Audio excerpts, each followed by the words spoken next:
Paano para hindi na ma-search ang pangalan nyo sa Facebook? So, merong update ngayon sa Facebook mga katropa na available na ulit ang lock profile dito sa Pilipinas. Pero hindi pa lahat nabibigyan ng lock profile.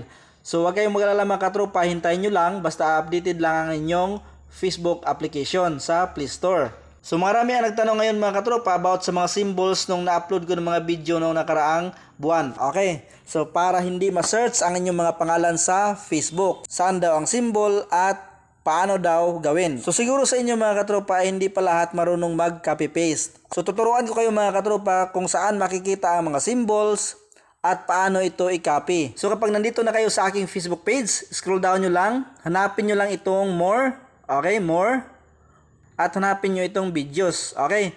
So kung makikita nyo dito mga katropa ang videos dito sa taas, i-click nyo lang, okay. So kung hindi nyo makita, hanapin nyo lang ang videos, basta mayroong videos nakalagay at dito nyo makikita lahat ng mga videos ko na mga tutorial. So noong nakarang buwan, nag-upload ako ng video mga katropa para hindi na kayo ma-search or ayaw nyo bang ma-search sa Facebook. So ito mga katropa. So ngayon mga katropa, paano nga ba para hindi tayo So ito na ang aking video mga katropa, hindi ka na ma-search sa Facebook. Okay, so scroll down nyo lang, hanapin nyo ang comment section mga katropa. Ito, comment section, click nyo lang. Sa mga nagtanong kung saan daw ang symbol, ito mga katropa, pag open nyo sa comment section, makikita nyo itong symbol. May nakalagay dito sa pin comment ko, ito po ang symbol. Iyan mga katropa, dalawang symbol nakalagay. So, para makopy yan mga katropa, i-long press nyo lang. Okay? Long press at copy. So, kasama na yan mga katropa ay itong nakalagay na ito po ang symbol at ang symbol mismo. Kasama na makopy. So, ulitin ko, long press natin ito mga katropa. Ito, long press natin. At meron pa nga mga katropa, ito pangalawa. So, marami yan mga katropa, ang mga symbol. Sa mga comment section, nag-reply po ako. Yan po ang nireply ko. Okay? So, i-long press nyo lang mga katropa. At makikita nyo itong copy. Click nyo lang itong copy. So kapag na-copy na mga katropa, nandyan na yan sa inyong keyboard. Okay? So sa mga nagtanong ito, maraming nagtanong dito mga katropa kung saan daw ang symbol. Okay? So makikita nyo mga katropa, itong pinakaunang comment. Ito yun. Pinakaunang comment ko mga katropa, makikita nyo, nakalagay dyan, ito po ang symbol at ang symbol na sa pinakadulo. So ilong press natin mga katropa para makopy. At makikita nyo itong copy sa baba. So kapag nakapin nyo na ang symbol mga katropa, punta lang kayo sa inyong Facebook profile or dito sa 3 lines, click nyo lang. At scroll down, hanapin lang ang settings and privacy, tapos i-click itong settings. Tapos meet account center, tapos profiles. At pipiliin nyo ang account na gusto nyong palitan na ang symbol. Tapos click itong name. So dito mga katropa, dito na tayo sa ating name. Kung nakalagay dyan mga katropa, full name ninyo, i-delete nyo lang lahat. Okay, delete. So ngayon mga katropa, pwede na kayo maglagay ng name na gusto ninyo. Okay, so example ito mga katropa. At dugtungan ninyo ng symbol. So paano ba? Kasi nakopy natin kanina, ngayon i-paste naman natin. Ilong press natin mga katropa, long press. At i-click itong paste. May nakalagay paste. So ito na mga katropa, pati ito po ang symbol na nakasulat ay nakopy lahat. I-delete lang natin mga katropa. Itong iba.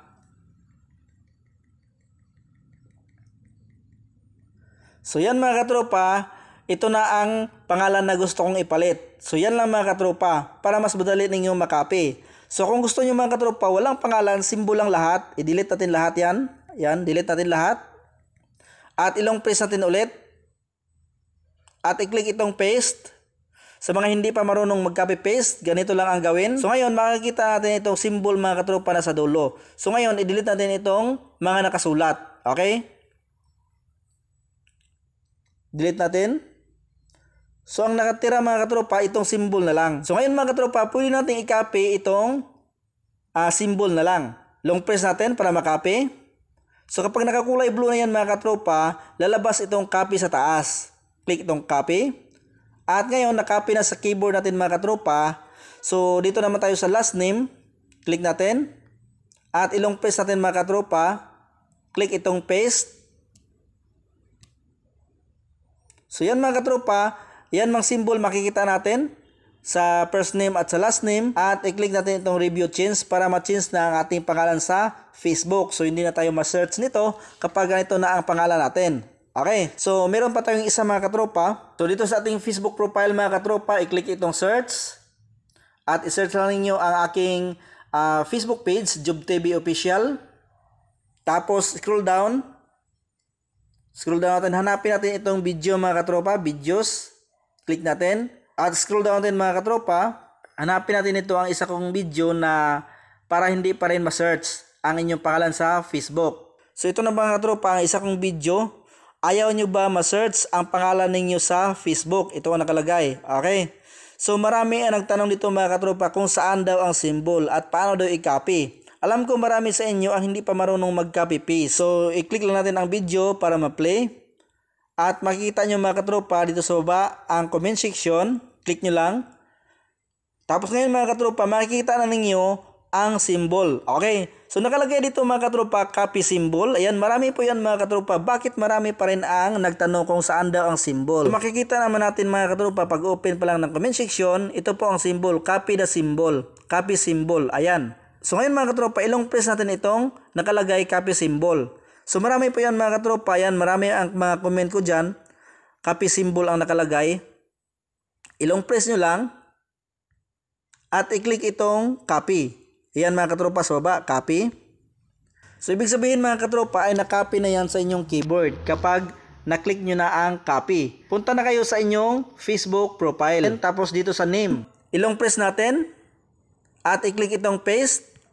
So kasama na dito mga katropa na copy ang copy the symbol nakalagay. Okay, pero ang symbol nasa dulo. So ngayon i-click natin mga katropa dito banda sa katabi ng symbol at i-delete natin ito nakasulat na copy symbol. Okay. So ngayon, ayan na ang symbol mga katropa. Symbol na lang ang natira. So i-copy natin. Long press. Kapag nakakulay blue yan mga katropa, lalabas na itong copy. At ngayon, i-paste naman natin ito sa last name. Ilong press lang natin. At i-paste. So yan mga katropa, nakalagay na ang dalawang symbol. Dito sa first name at last name. At i-click itong review change para ma-change na ang inyong pangalan sa Facebook para hindi na kayo ma-search. So pati na itong Y mga katropa, nasa comment section pa rin. So ilong press ko lang at i-click itong copy. So kapag na-copy na yan mga katropa, ibig sabihin ay nandiyan na sa ating keyboard. So tingnan nyo mga katropa dito sa last name. Click itong paste. So yan mga katropa, na-copy na ang symbol dito sa first name at sa last name. So itong mga symbol na ito mga katropa ay ilagay ko sa comment section. So ganyan lang ang pag-copy paste sa symbol. So sana mga katropa ay naintindihan ninyo at nakuha ninyo kung paano mag-copy paste at paano para hindi na kayo ma-search sa Facebook.